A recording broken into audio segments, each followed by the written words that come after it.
Hi, my name's Lilly Sabri. I am a Pilates instructor and physiotherapist, and I'm here to speak to you today about mindfulness and willpower in relation to fitness. So we're going to start off just by relaxing the body. Okay, so what I want you all to start doing is just taking some nice calm deep breaths in through the nose, sighing them out through the mouth. And then whenever you feel ready, you're going to close the eyes gently and keep going with those nice calm deep breaths. You're going to think about relaxing the body completely, feeling the floor beneath you, allowing the hips to relax into the floor, and just focus and concentrate on this moment. From there, what we're going to do is take our chin down towards our chest. Let all that tension come out of the neck. Roll the head so that the ear moves towards the shoulder. And on the breath in, you're going to reverse. So it's really important when you're breathing that the breath comes from the lower abdomen, okay? So we're doing breathing from down here rather than from the accessory muscles, which are high up. So we want to concentrate on relaxing and taking nice, calm, deep breaths in through the nose, out through the mouth, but expanding from here in the abdomen. From here, as you take a deep breath in through the nose, you want to visualize and feel that the fingertips drift apart. And on the breath out through the mouth, you slowly feel them draw back down and in. Now bring the fingertips back onto the knees and keep going with that lower abdominal breathing. What we're going to do is roll ourselves down onto the mat, okay? Now what I want you to do is place your thumbs together, place your fingertips together, place your thumbs on the belly button and then fingertips down onto the pubic bones. From here, visualize that you have a saucer of water resting on the lower abdomen. We're going to start off with that breath in through the nose to flatten the spine into the mat and tilt the water backwards. We're then going to reverse on the breath out through the mouth to tilt the water and saucer in between the legs. Deep breath in one direction as you flatten the spine into the mat, pulling the stomach muscles in. And breath out, reverse as you float that pelvis forward. Then you're going to find neutral spine. From there, relax the arms down, lengthen the fingertips down towards the toes, relax the shoulders completely. Tuck the chin down slightly to take the eye gaze towards the top of the knees. You're going to place the feet together, place the knees together, making sure that you're connected the whole way down. Face the palms upwards, completely allow the upper body to fall from tension. On the breath out, you're going to work so that both legs drop over, gravity assisted in one direction. On the breath out, draw yourself back to neutral, turning the head back towards the knees. Breath out, rock the legs in the other direction, taking the eye gaze towards the hand. On the breath out, draw the knees back into neutral. So what I'm going to get you to do is lengthen the left leg along the mat, flex the left toes up to the ceiling, and then hug the right knee into the chest nice and tight. From there, you're going to place the hands behind the back of the leg, interlock the fingers, take a deep breath in for me, and on the breath out, straighten the leg out as much as you can.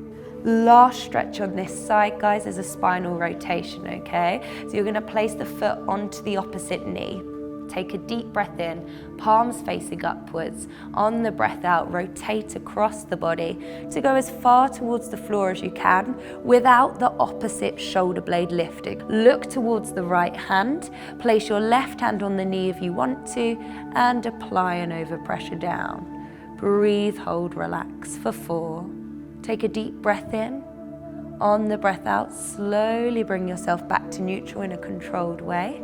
And from there, we're going to bend the knees and then hug both knees into the chest. Just gently rocking side to side, allowing all the tension to come out of the body. From there, hugging behind the back of the thighs. Just want you to rock yourself backwards and forwards a few times until you're up into sitting. And from there, we're going to come back into the cross-legged position to do one last stretch. So from here, you're going to place the feet together. Place your hands underneath your shins. Take a deep breath in. On the breath out, you're going to take the chin to the chest. Roll yourself down, letting all the tension come out of the body and reaching the hands forward as far as you feel they can go. But with each breath out, you're just trying to sink a little bit further by allowing the body to relax completely, allowing all the tension to come out of the body. And then from there, on the next breath out, slowly draw the hands back and peel up the spine segmentally, allowing the head to rest on top last. Take yourself back into the seated position. Close the eyes and just allow the body to completely relax. Good, and we're done. So it's really important to fuel the body before and after every workout. For me, I love having the Whitworths Shots in my gym bag so that I can grab them after any workout and know that I've had the right nutrition afterwards. Hi, I'm Sian Porter, dietitian, and I'm here to talk to you about the Whitworths Willpower Workout. Food does provide fuel for us, it does provide energy, but it's not like going to the garage and filling up our car. It is quite a complicated picture, and one of the things that comes into that, and it's really important if you're trying to eat healthily, is mindfulness. When we talk about mindful eating, what we mean is that when you eat, you're eating because you're going to make every mouthful count. You've thought about what you're choosing to eat, you've taken the time, you've prepared the food, you're aware why you're eating. Is it because you're hungry? Is it because you're tired? And you're going to make the effort to sit down and enjoy that meal and contemplate why you've made those decisions. There are tools and tips that I'm going to give you which will help you with your mindfulness. The first thing I'd recommend people do is keep a food diary. And what you want to do is write down what you ate, when you ate it, and why you ate it. If you've got something in your bag or your desk drawer, or when you go stop at the petrol station to buy fuel for your car, if you've got something there, then you are more likely to eat something more healthy. So having a snack like the shots, something that's portion control, because portion control is really important. Another way you can help yourself is it's not in the house, you can't eat it. Try and have those foods as special occasion foods maybe when you're out of the house so that they're not there, and keep more healthy choices on view. Eat plenty of fruit and vegetables and have a variety of those. Try and eat a rainbow. Try and have some protein at every meal. Something like a nut-based snack is a great thing to have. Another great tip is when you're plating up your meals, put the vegetables on first. Imagine your plate's cut in half. Fill half the plate with your vegetables or your salad, and then fill the rest of the plate with your small amount of lean protein and your carbs. And then it's a great way of boosting your vegetable intake. Portion control is really important, but we all have cravings, and one of the things that you can teach yourself is something we call surfing the craving. So sometimes if you have a craving, just having a little bit of something, especially if it's portion controlled like this, is just enough then, where you've got something that's got seeds and nuts and dried fruit in it, with a little bit of chocolate or something like that, that will just take that craving away in a portion controlled way, and then you can carry on. Hi, I'm Darren Marks. I'm a hypnotherapist, and I'm here as part of the Whitworths Willpower Workout. I'm going to take you on a guided meditation to help you to focus on your towards goals for the future. So, I'd like you to start by taking a nice deep breath, and as you slowly exhale, just allow your eyes to close down. And I want you to focus your attention on the top of your head, because that's where tension begins. And allow all the little muscles and nerves in the top of your head to relax. And I want you to send that wonderful feeling of relaxation that you're beginning to allow yourself to have in the top of your head. Send that feeling all the way down through your entire body, from the top of your head to the very tips of your toes. Let every nerve, muscle and fiber relax. Feel your feet becoming heavy and relaxed. And allow that feeling of relaxation to flow from your feet into your ankles, and from your ankles up all the large and small muscles of your legs and into your knees. And from your knees up all the large and small muscles of your thighs and into your hips. And from your hips into your abdomen. And with each and every breath that you breathe out, you can allow yourself to relax deeper and deeper. Relaxation flowing into your back, relaxing all the large and small muscles of your back as it flows up into your shoulders, over your shoulders and down deep into your chest. All the muscles of your arms can begin to relax as that feeling of relaxation can flow down your arms to your elbows, and from your elbows on down to your wrists and into your hands and fingers. Relaxation flowing into your neck, over your head and down deep into your brow. all the muscles around your eyes relax. And all the muscles of your eyes relax. And all the muscles of your cheeks relax. And all the muscles of your chin relax. And as you allow yourself to relax a little further, a little deeper, or perhaps as that feeling comes in waves, as naturally you dip in and out of relaxation, I want you to build an internal representation of yourself having achieved that goal, that very last thing that has to happen for you to know that you've achieved that goal. And I want you to picture this a little bit like you're watching it on a TV screen, or perhaps it's on a stage. You're watching it from afar. And now, I want you to take yourself inside of that event, right inside of it. See what you'd see, hear what you'd hear, feel what you'd feel inside. And then I want you to take yourself out of that internal representation. So you're looking at it from a distance once again. And I want you to float up above now. I want you to float up above the timeline of your life. Float up above now. And in a few moments' time, I'm going to ask you to breathe power and energy into that internal representation with 4 deep breaths, in through your nose and then out through your mouth. And as you blow out through your mouth, you're going to be blowing power and energy into that internal representation with 4 deep breaths, in through your nose and out through your mouth, beginning now.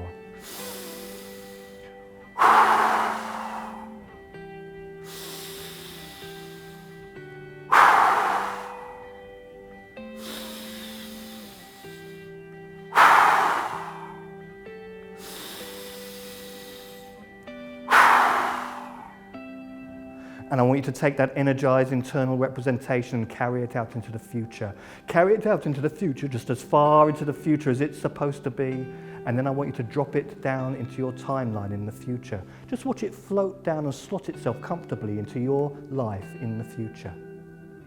And as that happens, I want you to turn back and look toward now. And as you look toward now, I want you to notice all of the events between then and now, readjusting, realigning themselves in order to accommodate your goal. And I want you to know that as the days, the weeks, the months go by, so a tremendous amount can be achieved as your mind becomes calmer, clearer, crystal clear. You think more clearly, more constructively and more positively. And because of this, you are coping more competently with anything that you have to deal with.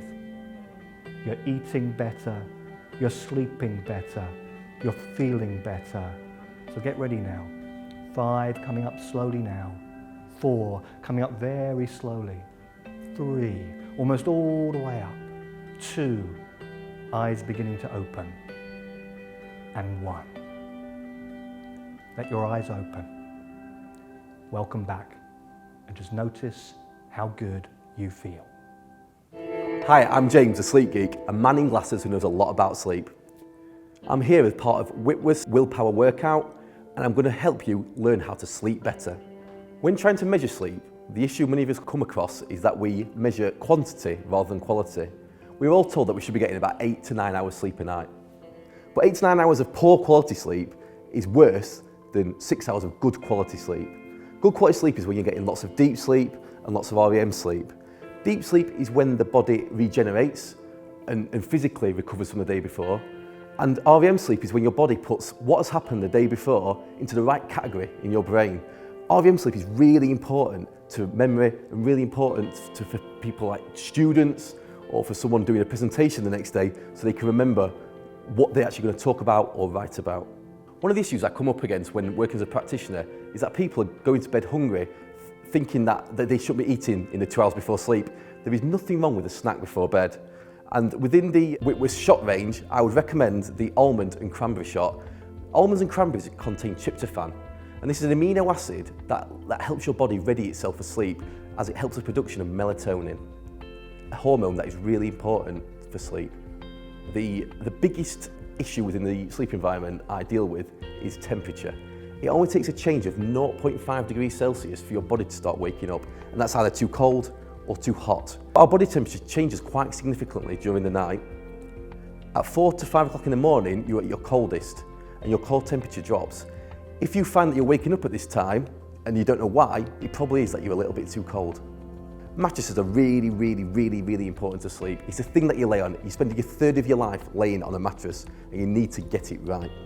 So we have a thing we call the Goldilocks test. First of all, what we do, we get them to lay on a mattress flat with a pillow under your head. We then take our hand and we put it into the bottom of her back. If your hand goes in really easily, then the mattress is too firm and it's not right. If it won't go in at all, it's a massive, massive struggle, then the mattress is too soft and it's not right. What you want is for your hand to just need a little bit of effort to push it into the bottom of your back and to be able to wriggle your fingers a little bit. If you can do this, then the mattress is supporting you just right, and even Goldilocks will be able to sleep on it. With a pillow, what you're wanting to happen is your neck to be straight, as if you're standing up. If you sleep on your side, you want to fill in the gap between your neck and your shoulder. If you sleep on your back, you want to fill in the gap just in the crick of your neck. I wouldn't advise that you sleep in your front, because when you sleep in your front, your head is normally turned to one side or the other, and that puts your neck in an engaged position and can cause neck problems. So now we've got the environment right, we've got the routine right, and we're going to look at some hints and tips on how to lull yourself back into sleep if you do wake up during the night or you struggle to get to sleep as you go to bed. So first of all, if you are awake for more than 45 minutes, get up and start your routine again. Go downstairs, watch a little bit of TV, maybe read a book, have a drink of water, and then come back up to bed. Now, I myself have a sleep issue. This is why I got into doing what I do. I have middle insomnia, which is when you wake up in the middle of the night and you can't get back to sleep. And I use this technique a lot.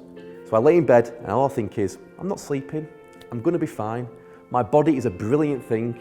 It can take the fact that I might have only had 3 hours sleep tonight and I will perform perfectly well tomorrow. So please don't worry, accept that you're not sleeping at this moment in time. And if you do that, sleep will come before you know it. Naps are brilliant. There are some rules around napping though. Naps should last no longer than about 45 minutes, or they should be more than 2.5 hours.